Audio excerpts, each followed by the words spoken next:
بسم الله الرحمن الرحيم. الحمد لله رب العالمين، يا رب لك الحمد كما ينبغي لجلال وجهك وعظيم سلطانك. رب يسر ولا تعسر وتمم بالخير تاح وبك نستعين. اللهم صل وسلم وزد وبارك على سيدنا محمد وعلى آل سيدنا محمد كلما ذكره ذاكرون. وصل وسلم وزد وبارك على سيدنا محمد وعلى آل سيدنا محمد كلما غفل عن ذكره الغافلون. جزا الله عنا محمدا صلى الله عليه وسلم بما هو أهله. اللهم انصر الإسلام والمسلمين وأعز الإسلام والمسلمين ودمر أعدائك أعداء الدين. اللهم فهمنا اللهم فهمنا كتابك وسنة نبيك عليه الصلاة والسلام. Assalamu alaikum wa rahmatullahi wa barakatuh. On est aujourd'hui dans la continuité de nos majalis, nos assises de lecture du livre Ulum al-Qur'an du Cheikh Nuruddin Attar, rahimahullah ta'ala. On s'était arrêté il y a quelques jours déjà, il y a plus de 10 jours, sur le...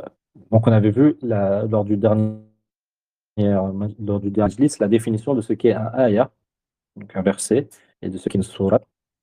On a vu le sens linguistique et le sens terminologique. Et ensuite, on avait abordé deux sujets assez importants, qui est que l'ordre des ayahs, donc l'ordre des versets qu'il y a dans chaque sourate, on avait vu qu'il y a un avis qui est l'avis de l'immense majorité des savants, que cet ordre est euh, pardon, pour les ayats, on a vu qu'il y a ijma' sur le fait que l'ordre, il est tawqifi, il est arrêté par la révélation. Et il n'y a pas eu d'ijtihad humain dans dans la façon de classer, d'ordonner les ayats dans chaque sourate. Donc ça, il y a unanimité. Chez Ahl-Sunnah wal Jama'a, chez tous les musulmans. Et ensuite, il y avait une deuxième question qui est le tartib, donc l'ordre des sourates dans le Coran. Et c'est là qu'on avait vu qu'il y avait une petite discussion, mais très légère. Est-ce que toutes les sourates ont été classées dans l'ordre qu'on connaît actuellement dans le Mus'haf, sous l'ordre du prophète sallam et sous la révélation, ou bien une partie d'entre elles a été faite par la révélation et une partie a été faite par l'ijtihad des grands compagnons qui faisaient partie de ceux qui ont recueilli le wahi du prophète sallallahu alayhi wa sallam, ceux qui ont recueilli le Coran directement de la bouche bénie du prophète sallallahu alayhi wa sallam. Donc, on va finir ce qu'on avait vu la dernière fois. On avait vu qu'il y a différentes preuves qui sont avancées, différents arguments qui sont avancés pour dire que le Coran, l'ordre des sourates entière est tawqifi. Et ces preuves étaient tellement nombreuses que Cheikh Nuruddin Allah a écrit qu'on ne peut pas tous les citer car elles sont très nombreuses dans la Sunna. Il avait cité par exemple plusieurs athars de Sahaba, plusieurs propos de grands compagnons, radiallahu ta'ala anhum, qui citaient des sourates dans l'ordre qu'on connaît dans le Coran actuellement, qui est l'ordre qu'il est depuis l'époque du prophète sallam jusqu'à nos jours. Donc par exemple, Ibn Mas'ud, Sayyiduna Ibn Mas'ud, radiallahu ta'ala anhu, qui citait surat Banu Israël surat Al-Isra, ensuite il citait Al-Kahf, donc il cite les sourates dans l'ordre qu'on connaît, dans le taratib qu'on connaît. Banu Israël, Al-Kahf, Maryam, Taha, Anbiya, en disant qu'Innahum min al-'itaqil awwal wa hunna min at-tiladi, c'est-à-dire que ça fait partie des premières choses qui ont été révélées, des premières choses que lui il a appris du Coran, en sachant que lui c'est le septième, si je ne me trompe pas, des premiers musulmans.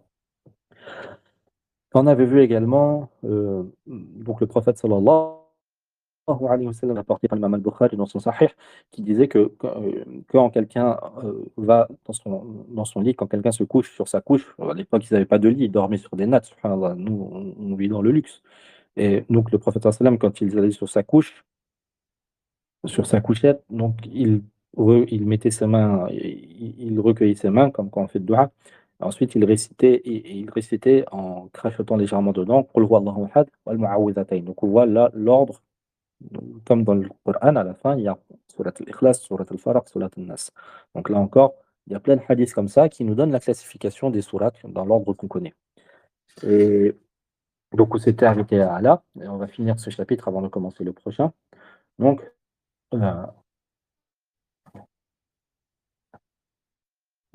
subhanallah, on s'est arrêté là. Donc le sahabi Aws ibn Abi Aws rapporte de Hudayfa Thaqafi dans un long hadith. Donc,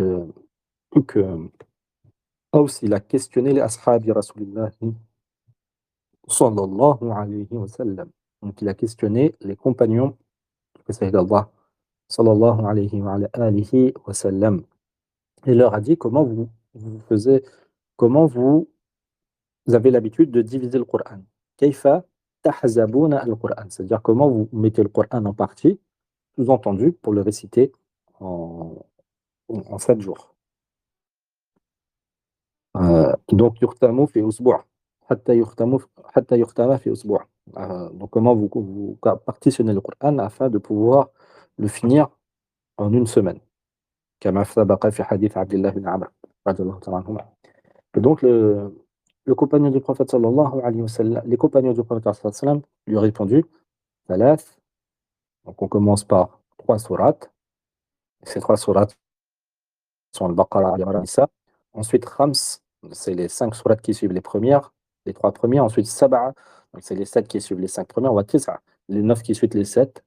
Wa Ihda Ashara, ensuite après ces 9, 11 autres sourates. Ensuite Thalatha Ashara, après son sourate encore 13 sourates. Wa Hizb al-Mufassal wahda. Ensuite les sourates Mufassal. Donc c'est toutes les sourates après ces 13 dernières qu'on a vues. Donc, le hadith est rapporté par l'imam Abu Daoud et Ibn Majah, l'imam Ahmad dans son Musnad. Donc, on arrive à tout le nombre entier de sourates qu'on a actuellement, avec l'ordre qu'on connaît actuellement. وغير ذلك يضيق المجال عن حصره. Et donc, il dit qu'il y a énormément d'autres arguments, et ici, on n'a pas l'occasion de tous les citer. ويشهد لذلك من حيث الدراية والعقل واقع الترتيب وطريقته. وذلك من وجهين. Donc, il nous dit que lorsqu'on va analyser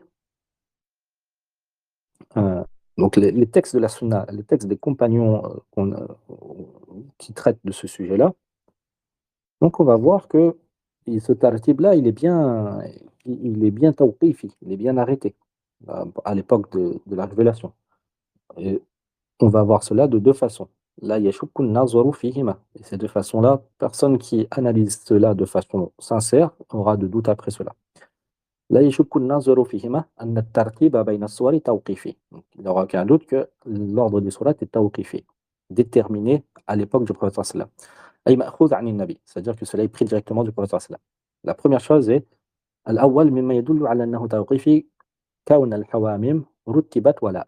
Donc la premier argument. Donc là c'est un argument aqli plutôt, c'est pas un argument entre guillemets directement une parole d'un compagnon, mais c'est quand on analyse. Quand on analyse le Coran, on voit que l'ordre des sourates est tawqifi, arrêté, déterminé par salam, par la révélation.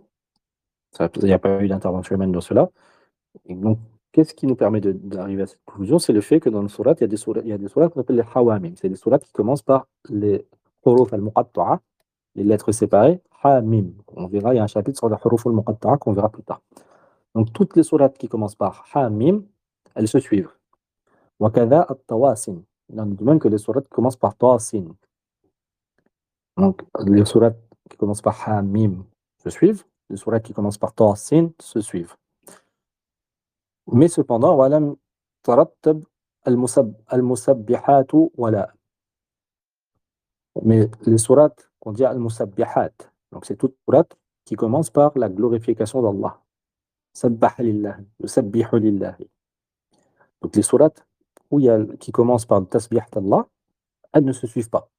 Donc on voit qu'il n'y a pas de règle, il n'y a pas qu'un humain, en général, les humains qui font des choses, il y a une règle, entre guillemets, pratique, pour faciliter l'esprit humain. Donc, les hawamim, les sourates qui commencent par hamim se suivent, les sourates qui commencent par tasim se suivent. L'esprit humain voudrait que les sourates qui commencent tous par sabbaha lillahi wa sabbihu lillahi se suivent également, mais ce n'est pas le cas. Celui-là, bayna soirih. Donc ce n'est pas le cas, et parmi les sourates qui commencent par le tasbih d'Allah, elles ont été séparées entre elles par d'autres sourates qui viennent s'interposer entre elles. وفصل بين طاس ميم الشعراء وطاس ميم القصص. Il en est de même pour la sourate الشعراء qui commence par طاس ميم et la sourate القصص qui commence par طاس ميم. Elles ont été séparées, ces deux sourates, par طاس النمل مع أنها أقصر منهما, avec le fait que la sourate النمل elle est plus petite que ces deux autres sourates. ولو كان الترتيب اجتهاديا لذكرت المسبحات ولا.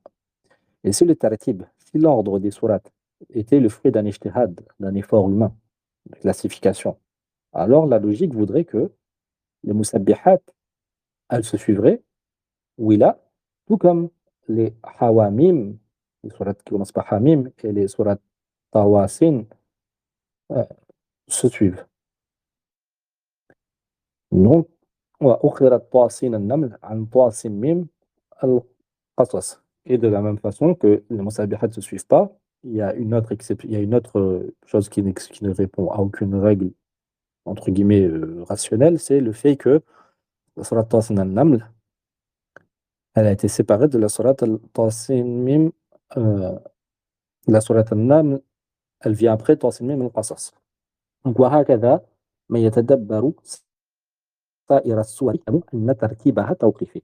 Donc, toute personne qui va analyser l'ordonnance de toutes les sourates, il va voir que ça ne répond pas à la rationalité d'un ijtihad humain, mais plutôt, on arrive à la conclusion que si c'est comme ça, et que ça ne répond pas à une rationalité humaine, c'est que ça vient d'un ordre de la révélation. والثاني, donc, et le second argument, quel est-il? C'est ما رعاه العلماء والأئمة في بحوثهم من التزام بيان أوجه التناسب بين كل سورة وما قبلها وبيان وجه ترتيبها. La seconde chose, c'est la seconde preuve, entre guillemets, c'est une preuve générale, c'est ce que les ulama, parmi les grands imams du tafsir, ont écrit comme recherche et comme livre, donc des livres entiers sur cela, sur l'analyse du tanasub, de la, comment dire, le tanasub, c'est-à-dire que la liaison subtile qu'il va y avoir entre la fin d'une sourate et le début d'une autre, ou bien même avec le thème du sourate, avec celle qui le suit ou celle qui la précède. Donc c'est le tanasub entre chaque sourate et celle qui la précède, et la sagesse qu'il y a dans cette ordonnance, en sachant que cet ordre n'est pas un ordre chronologique. Et il se peut qu'une sourate qui a été révélée à Mecca, elle est classée avant, elle est classée après une sourate qui est révélée à Madina plus de 20 ans plus tard. Donc il y a une sagesse là-dedans, et les ulama, ils ont beaucoup écrit sur ça. Il y a beaucoup de livres sur le tanasub bayna as-suwar et même bayna al-aya. Donc les liaisons subtiles que les sourates ont entre elles et que les versets ont entre eux. Le dernier verset de telle sourate, il fait référence au premier verset de la sourate. Mais ces deux sourates n'ont pas été révélées au même moment du tout. Mais donc il y a une sagesse supérieure qui fait qu'il y a il y a beaucoup de liens subtils qui n'apparaîtront qu'à ceux qui méditent le Coran et comment dire, qui renvoient les informations du Coran l'un à l'autre. C'est vraiment après une analyse approfondie que les ulama, ils ont vu qu'il y a ce tanasub, et ce tanasub tellement adib, tellement magnifique et tellement extraordinaire que ce n'est pas un esprit humain qui a pu faire cela. ويدل الإجماع على ذلك أيضا. Et également, il y a l'argument qui fait autorité pour Ahl Sunnah wal Jama'a, qui est l'ijma', l'unanimité des compagnons. Donc il y a ijma'. Donc normalement, pour musulman, il y a ijma', ça lui suffit. Mais tout ce qui a été rapporté avant, c'est pour qu'on ait le cœur il soit apaisé sur cela. Mais il y a l'ijma', l'unanimité. فإن الصحابة قد أجمعوا على هذا الترتيب وقرأوا به في صلواتهم. Les sahaba, on dit les sahaba, on ne parle pas des quatre khulafa ar-rashidin, radiyallahu alayhim ajma'in. On parle de plus de centaines de milliers de compagnons. فإن الصحابة قد أجمعوا, il n'y a pas eu une divergence parmi tous les centaines de milliers de compagnons au sujet de cette ordonnance, de cette classification du Coran. Ils l'ont tous récité dans leur salat. وفي المصاحف من غير مخالفة. Ils ont tous eu leur masahif, leur copie écrite du Coran comme cela, min ghayri mukhalafa, sans qu'il y ait de divergence entre eux à ce sujet. ولو كان لدى بعضهم مستند لترتيبه على غير ذلك لتمسكوا به. Et s'il y aurait chez l'un des compagnons un quelconque argument, une quelconque chose sur lequel il pourrait s'appuyer pour dire qu'il y a un ordre différent des sourates, alors très certainement ce compagnon il sera appuyé sur cela. لكنهم أجمعوا على الالتزام هذا الترتيب وترك ما سواه. Mais ils se sont tous mis d'accord sur le fait de s'accrocher à l'ordre qu'on connaît, qui a été préservé jusqu'à nos jours des sourates du Coran, et à délaisser toute chose autre que cet ordre des sourates. ثم استمرت الأمة على ذلك من غير خلاف قط. Et ensuite, la Ummah, elle a perpétué cet ordre du Coran sans aucune divergence, aucune, jusqu'à nos jours. فكان ذلك إجماعا على الترتيب الذي في مصحف عثمان رضي الله عنه. Et donc cela est un ijma', une unanimité absolue sur l'ordre des sourates tel qu'il est connu dans le mushaf de Sayyidina Uthman quand il a compilé tous les masahif sous son khalifa.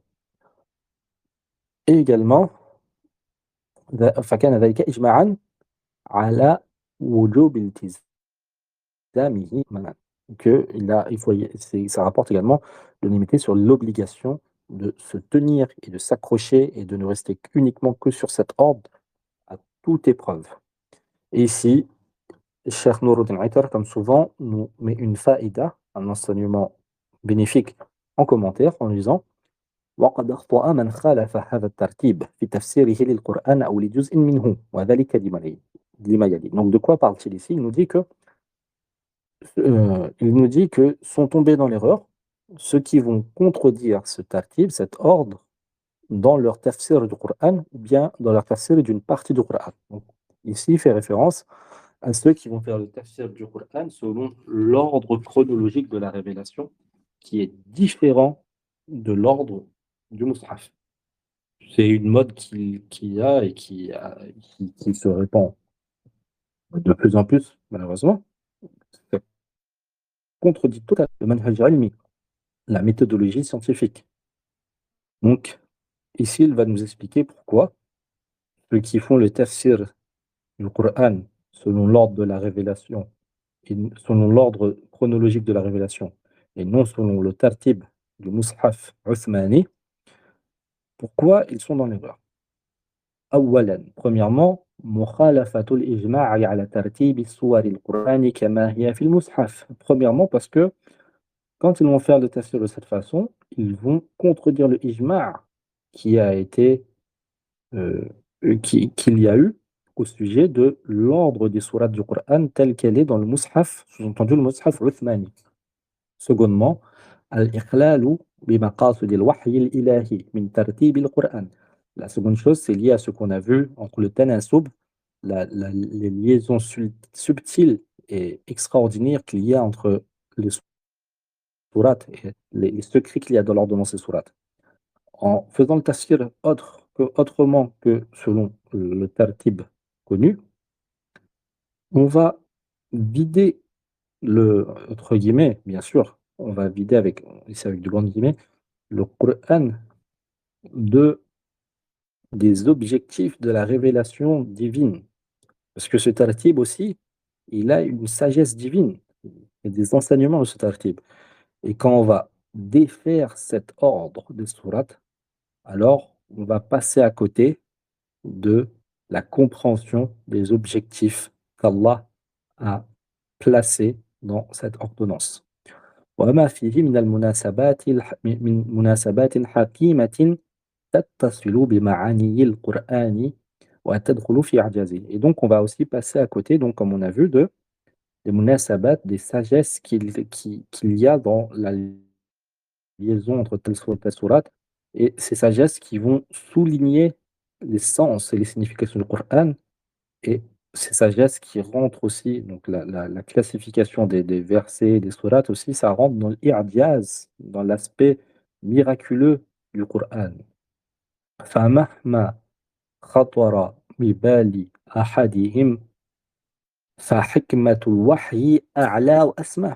Et donc, peu importe ce que l'un de ces écrivains peut avoir comme bonne intention et comme idée dans son esprit, dans tous les cas, la sagesse de la révélation est au-dessus, et en plus haute et au-dessus, sans aucune discussion. وقد أحكم الحكيم العليم ترتيب كتابه آية وسورا. Et c'est même plus que cela, c'est Ahkam al-Hakim, le plus sage des sages, Al-Alim, l'omniscient, qui sait tout, c'est lui,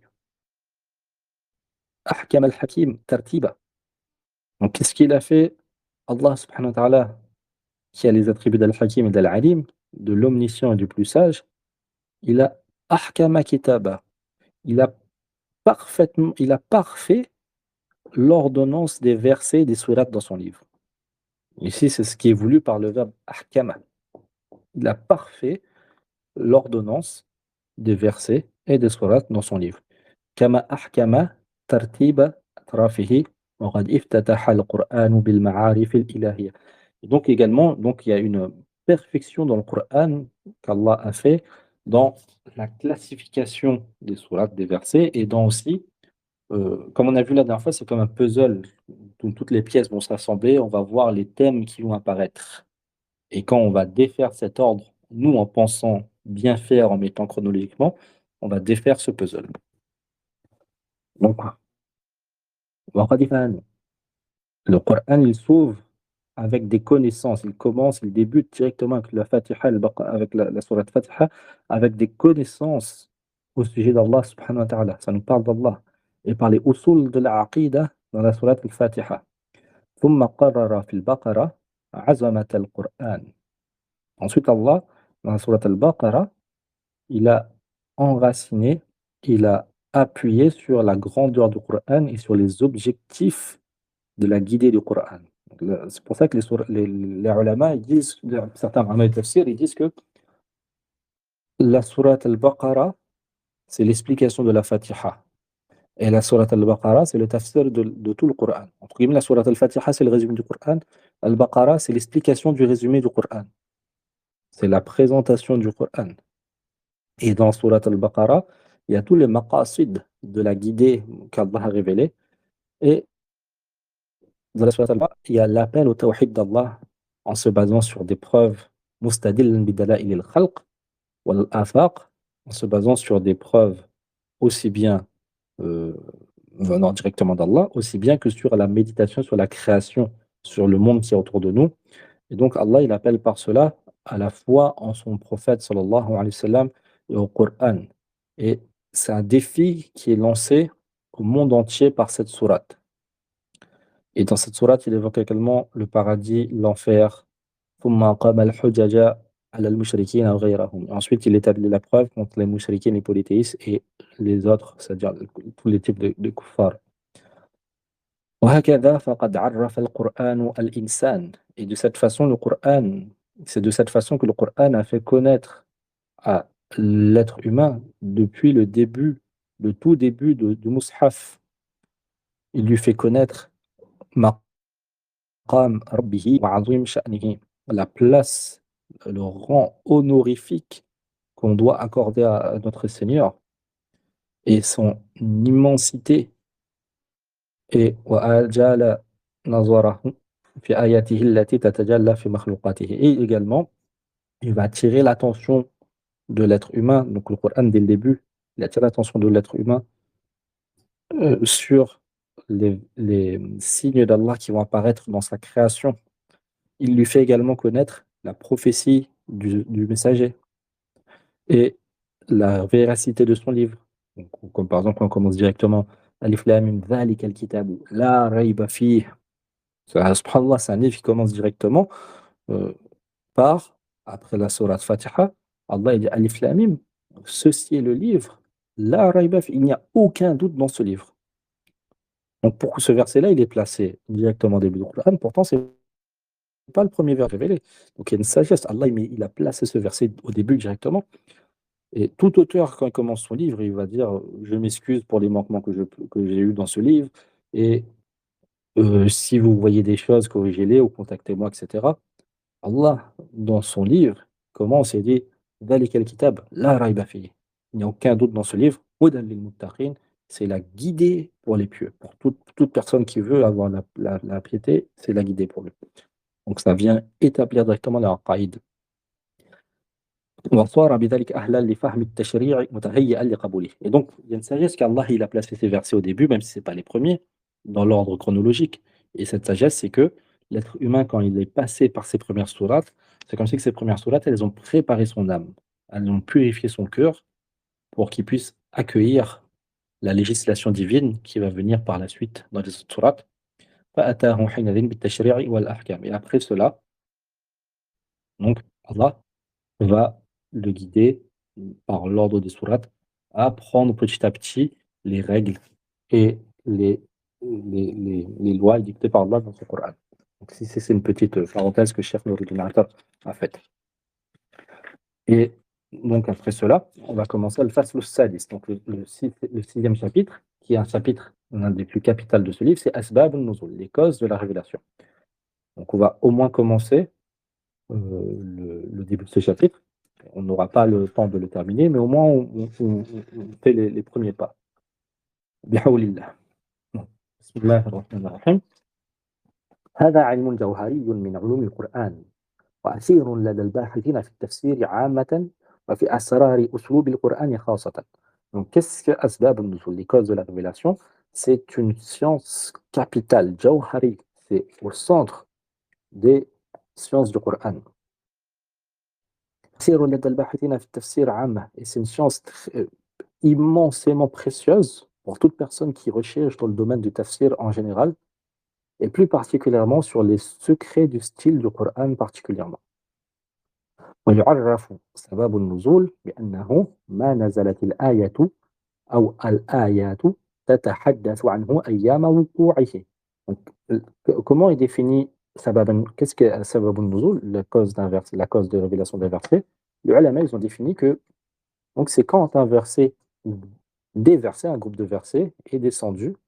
Donc ça, c'est la chose, le sabab al-nuzul, c'est la chose, l'événement pour lequel le verset est descendu avec une précision importante, ayyam wuqu'i, au moment où il est descendu.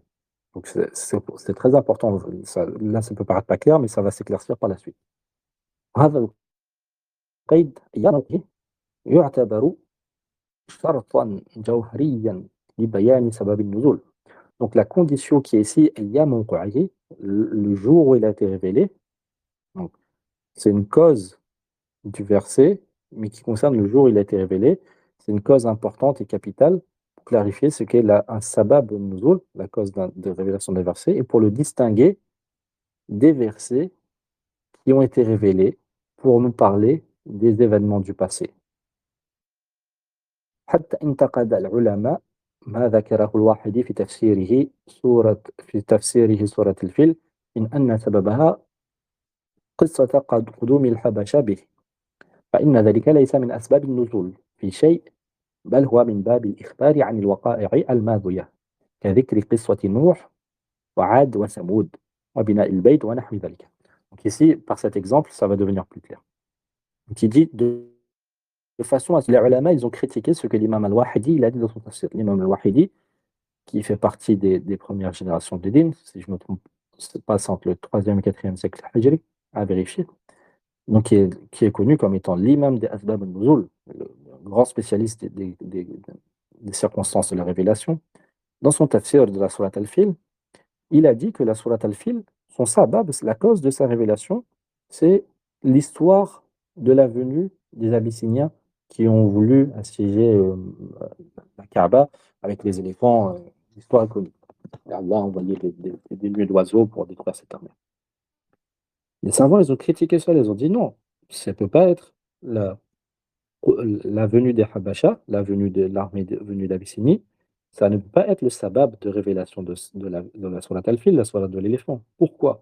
Parce que la circonstance de la révélation, c'est ce qui a, entre guillemets, été la cause de la révélation, toujours là. Ça ne peut pas être un événement passé. C'est un événement présent, comme quelqu'un qui pose une question au prophète sallallahu alayhi wa sallam, sa question est la cause que la révélation va descendre, parce que c'est dans le temps présent. Et là, c'est un événement passé. Donc, فإن ذلك ليس من أسباب النزول. C'est là, donc la, la venue de l'armée d'Abyssinie ne peut en aucun cas être la cause de révélation de la sourate Al-Fil, mais plutôt بل هو من باب الإخبار عن الوقائع الماضية. Mais plutôt, la sourate, c'est une sourate qui vient parler, qui vient informer d'événements passés, comme c'est le cas au sujet des histoires de l'histoire de Nuh alayhi salam dans le Coran, de Ad, du peuple de Ad et des Thamoud, et comme c'est le cas lorsqu'Allah nous parle de Bina'ul Bayt, comment a été construite la caravane dans Surat al-Baqarah, et ainsi de suite. Donc ici, Sabab al-Nuzul, c'est un événement qui se déroule dans la vie du prophète sallallahu alayhi wa sallam, et en répondant à l'événement, la révélation descend. Voilà, c'est ça, Sabab al-Nuzul. Et donc, par conséquent, ici, qu'est-ce qu'on retient de cette phrase, de ce début d'explication, c'est que ce n'est pas toutes les sourates et pas tous les versets qui ont une cause directe de révélation. C'est peut-être préférable de dire une cause directe. وجدير بالتنبيه عليه هنا أنه ليس كل القرآن قد نزل على أسباب. Donc c'est ce qu'il dit. Il est important d'attirer l'attention ici, de clarifier que ce n'est pas tout le Coran qui est descendu pour une raison précise, pour un événement, en réponse, entre guillemets, à un événement précis, avec une circonstance particulière. بل إن من القرآن الكريم ما نزل ابتداء غير مبني على السبب. Mais plutôt, il y a même dans le Coran, il y a des versets qui sont descendus parce qu'Allah il l'a voulu à ce moment-là. Voilà. Il n'y a pas de circonstance terrestre au moment T dans la vie du prophète sallallahu alayhi wa sallam fait que ce verset il est descendu. Allah il a voulu descendre ce verset, il l'a descendu. Il n'a pas lié la descente de ce verset à un événement, une circonstance dans la vie du prophète sallallahu alayhi wa sallam. ومن ذلك أكثر قصص الأنبياء. Donc, par exemple, c'est le cas de la majorité des histoires des prophètes, مع أممهم, avec leur communauté. La majorité parce qu'il y a des cas aussi où Allah a révélé certains versets qui parlent des prophètes qui ont précédé le prophète Mohammed sallallahu alayhi wa sallam. Certains versets ont été révélés par rapport à une chose que le prophète sallallahu a vécu, un événement que le prophète sallallahu a vécu ou les compagnons ont vécu. Mais la plupart des versets concernant les prophètes précédents, alayhi salatu wassalam, ils n'ont pas de cause particulière. وكذا وصف بعض الوقائع الماضية. Il en est de même pour pas mal d'événements passés évoqués dans le Coran. أو أنباء الغيب القادمة. Et également pour les informations au sujet de l'invisible et du futur qui vont arriver. وبيان وحوالي القيامة. Et il en est de même pour les versets qui parlent des choses tragiques et catastrophiques et grandioses qui se dérouleront le jour de la résurrection. Et là, on est même pour les versets qui parlent de Jannah wa Nar. وقد نزل أكثر من ذلك ابتداء. La plupart des versets concernant ce dont on vient de voir, ils sont descendus ibtida'an, c'est-à-dire sans cause qui les ont précédés. من غير توقف على سبب, sans être lié à un événement particulier. Et ici, Cheikh Nouruddin Attar, il va attirer l'attention sur une parole de Sayyidina Ibn Mas'ud. Donc la parole de Sayyidina Ibn Mas'ud. Il dit أما قول Ibn Mas'ud رضي الله تعالى عنه والله ما نزلت آية إلا وأنا أعلم في من نزلت ونحو ذلك ونحوه عن علي رضي الله عنهما فليس يعني أن لكل آية سببا بل المراد إن كان لها سبب فهو يعلمه وقد حال عن الجادة من حمله على المبالغة أو ظن بالرواة تزييدا فليتنبه. Donc ici, il attire notre attention sur le fait que, une parole de Ibn Mas'ud, Sayyidina Ibn Mas'ud, qui dit que, où il a dit qu'Allah se satisfait de lui, par Allah. Il n'y a pas un verset qui a été révélé sans que je sache sur qui il a été révélé. Ça, c'est ce que Ibn Mas'ud, radiallahu anhu, il a dit. Il y a également la même chose qui est rapportée de Sayyidina Ali, radiallahu ta'ala anhu. Cette parole ne signifie pas que tout, tout verset a un sabab, a une circonstance qui a fait qu'il a été révélé. Ce n'est pas à prendre à l'itlaq, dans l'absolu. Mais ce qui est voulu, c'est que si ce verset, ça parle des versets qui ont une circonstance. Ça parle uniquement des versets qui ont une circonstance. Ça ne veut pas dire que tous les versets ont une circonstance. Donc il n'y a pas un verset ayant une circonstance particulière de révélation sans que Sayyidina Abdullah ibn Mas'ud le sache, et sans que Ali, Sayyidina Ali, karramallahu wajhah, le sache. Et ensuite, Cheikh Nouruddin nous dit que se sont éloignés de la rectitude ceux qui ont considéré que c'était une exagération d'Ibn Mas'ud de dire ça. Par exemple, on pourrait penser qu'il a dit ça, mais c'est une exagération de sa part. Non, c'est une vérité, mais ça concerne uniquement les versets qui ont un sabab. Ou bien qui ont pensé que c'est les narrateurs du hadith qui se sont trompés, qui ont rajouté. Donc il dit, faire attention à ce point-là. Donc ensuite, fawaidu ilmi asbab an-nuzul. Quels sont les bénéfices de cette science, de la connaissance de la science des circonstances de la révélation? ولا ريب عند من له تأمل وخبر بدراسة النصوص والوثائق أن لمعرفة أسباب النزول والوقائع التي بني عليها ورود النص أو ترتب عليها وقوع الحدث من أحداث أثر بالغ الخطر في دراسة تلك النصوص أو الأحداث، وذلك من أوجه كثيرة نذكر منها في هذا المقام. Donc il nous dit qu'il ne fait aucun doute auprès de toute personne qui a un minimum réfléchi, un minimum de connaissances sur l'étude des textes et des documents, que la connaissance des circonstances de révélation et la connaissance, pardon, du contexte dans lequel est venu ce texte et ce qui en a découlé, donc le fait qu'un texte, qu'une révélation ait eu lieu, ce qui a découlé de cet événement, comme à travers l'histoire, il n'y a aucun doute que toute personne raisonnable, entre guillemets, elle sait que connaître les circonstances d'un propos, les circonstances d'un événement, connaître le contexte d'un événement, et encore plus si cet événement c'est la révélation et un propos d'Allah subhanahu wa ta'ala, alors ça va apporter une information immense et ça va nous aider à comprendre les textes.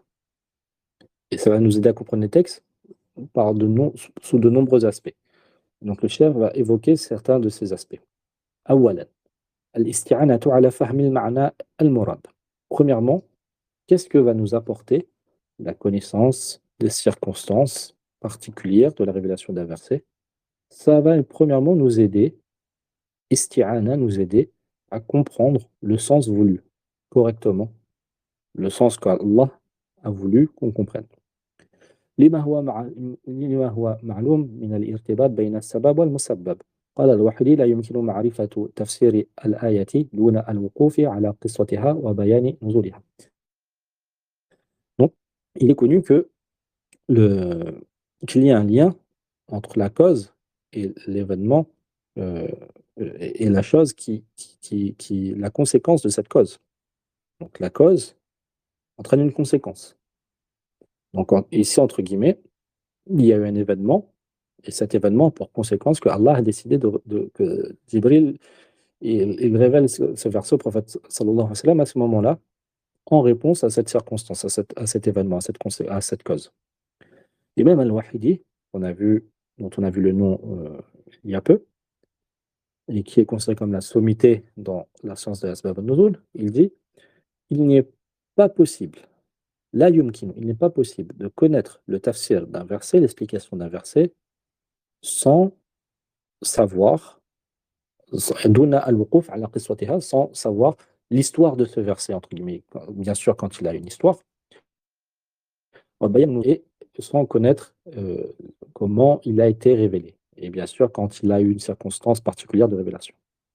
وقال ابن دقيق العيد, et quant à lui, le grand imam faqih usuli, muhaddith, Ibn Daqiq al-Aid, il a dit بيان سبب النزول طريق قوي في فهم معاني القرآن. Il a dit le fait d'exposer, de clarifier, de connaître les circonstances de révélation d'un verset, c'est une voie très forte, très importante pour comprendre les significations du Coran. Donc l'imam al-Suyuti il fait cela dans son Itqan, également l'imam Zarkashi dans son Burhan. Et l'imam Ibn Taymiyyah, Hafiz Ibn Taymiyyah, aussi, qui est un grand imam dans Qawa'id al-Tafsir, il a dit: «Ma'rifatu sabab an-nuzul yu'inu ala fahmi al-aya». Donc le fait de connaître les circonstances de la révélation d'un verset, quand ce verset a une révélation, bien sûr, ça renvoie à la discussion qu'on a eue en introduction, ça va la connaissance des circonstances de révélation d'un verset va aider à la compréhension du verset. فإن العلم بالسبب يورث العلم بالمسبب. Car la science au sujet de la cause va automatiquement entraîner la science au sujet de la conséquence de cette cause. Donc la conséquence ici qui est la descente du verset. Secondement, معرفة وجه الحكمة التي ينطوي عليها التشريع والحكم. Secondement, donc quand on va connaître pourquoi un verset est descendu, donc quel est l'événement sur lequel le verset est descendu, en réponse à quoi le verset est descendu, ça va nous aider à comprendre la sagesse qu'il y a dans la législation du jugement qui peut être descendu dans ce verset. مما يكون أدعى لتفهمه وتقبله. Et donc ça va nous aider à le comprendre et aussi à l'accepter, à avoir l'yaqin sur l'acceptation. فمن قرأ أسباب نزول آيات تحريم الخمر متدرجة واحدا بعد الأخرى. Donc celui qui va lire au sujet des circonstances de la révélation des versets sur l'interdiction de l'alcool, et comme on a vu, l'alcool a été interdit de façon graduelle. Donc on va regarder à chaque verset qui est descendu, pourquoi il est descendu, sur quel événement a déclenché sa révélation. On va comprendre la nécessité d'interdiction de l'alcool. On va comprendre la sagesse derrière le ratio la sagesse qui se cache derrière la législation descendue dans chacun de ces versets. وبعثه موقف الصحابة عند نزول التحريم هالبات لأن يقتدي بهم ويتأسي بعملهم. Et donc ça va lui porter quand il va voir comment les Sahaba ils se sont comportés, ils ont réagi à la descente de ce verset, des versets sur l'interdiction de l'alcool. Quand tu vas voir comment ces versets la révélation de ces versets ont eu un effet sur des compagnons, ces histoires-là, ça va le pousser à prendre exemple sur eux et à les imiter dans leurs actions. Fayan Zadir. Et donc, si par exemple il boit, il va s'arrêter automatiquement. Comme les compagnons se sont arrêtés, ceux qui buvaient de l'alcool avant l'interdiction, ils se sont arrêtés totalement quand les versets sont descendus. Donc le musulman qui lit ça et qui comprend le sens des versets, il va comprendre la sagesse et automatiquement ça va l'amener à arrêter ce qu'il fait de haram. Donc ça c'est la seconde sagesse. Et la troisième sagesse, on va s'arrêter là, Inch'Allah. La quatrième est assez longue, on va faire au moins la troisième. ثالثا إزالة الإشكال عن ظاهر النص لمن لم يتعرف سبب النزول. Donc le fait de connaître les circonstances de révélation d'un verset, ça va permettre à lever l'aspect problématique que peut avoir certains textes pour celui qui ne connaît pas la circonstance de révélation de ce texte, de ce verset. وذلك كثير يصادفه المفسر ومنه هذا المثال المشهور وهو أنه قد أشكل على مروان بن الحكم معنى قوله تعالى لا تحسبن الذين يفرحون بما أتوا ويحبون أن يحمدوا بما لم يفعلوا فلا تحسبنهم بمفازة من العذاب ولهم عذاب أليم. Donc les mufassirun dans leur tafsir souvent ils vont citer ce genre d'exemple, ils vont citer l'asbab an-nuzul pour lever la compréhension problématique qu'on peut avoir de certains versets quand on n'a pas toutes les connaissances liées de ce verset, de circonstances de révélation de ce verset. Et il y a un exemple très connu celui-là, donc c'est Marwan ibn al-Hakam, donc qui a fini par être khalifa, Omeyyade. Marwan ibn al-Hakam, il avait mal compris un verset. Il y a un verset qui lui avait posé certains problèmes de compréhension. Et ce verset, c'est le verset de Surat Al-Imran où Allah dit لا تحسبن الذين يفرحون بما أتوا ويحبون أن يحمدوا بما لم يفعلوا فلا تحسبنهم بمفازة من بمفازة من العذاب ولهم عذاب أليم. Donc Allah dit ne pense pas que ceux qui se réjouissent de ceux qu'ils ont reçus, ce qu'ils ont fait, ويحبون أن يحمدوا de ce qu'ils ont commis, Ne pense pas que ceux qui seraient justes de ce qu'ils ont fait et qui aiment être loués pour ce qu'ils n'ont pas fait, ne pense pas qu'ils seront sauvés du châtiment. La tahsabannahum, ne pense pas que eux, bimafazat min al-'adab, qu'ils seront sauvés du châtiment. Wa lahum 'adhabun alim, mais plutôt ils auront un châtiment douloureux. Marwan ibn al-Hakam, il ne connaissait pas pourquoi ce verset il a été révélé. Il l'a pris de façon générale. Et il a dit: La in kana kullu mri'in fariha bima utiya wa ahabba an yuhmada bima lam yaf'al mu'adhaban lanu'adhabanna ajma'un. Donc il a dit: et si c'est toute personne qui se réjouit de ce qu'elle a reçu et qui aime être louée pour ce qu'il n'a pas fait et châtié, alors ne serons-nous pas tous châtiés? Donc il s'est posé cette question. Mais Ibn Abbas, radiallahu ta'ala anhu, Sayyidina Abdullah ibn Abbas, le cousin du prophète sallam, et le plus savant sur le tafsir, parmi les sahaba, il a entendu cela, il a eu l'information de cela, et il lui a clarifié le sens du verset. Il lui a clarifié que le verset, أن الآيات نزلت في أهل الكتاب. Le verset il est descendu sur les gens du livre, حين سألهم النبي صلى الله عليه وسلم عن شيء فكتموه إياه. Donc les gens du livre, une fois, certains gens du livre, le prophète sallam, il leur a demandé, il les a questionnés sur quelque chose, de révélation que Allah a fait au prophète précédent qui était dans leur livre. Et eux, ces gens du livre-là, ils l'ont caché au prophète sallam. Ils l'ont caché, ils se sont pas contentés de cacher cette information au prophète sallam et de ne pas nous répondre correctement, mais ils lui ont répondu autre chose. فخرجوا قد أراوه أن قد أخبروه بما سألهم عنه. Et ils ont fait comme si, ils ont fait semblant que voilà, on t'a répondu à ta question.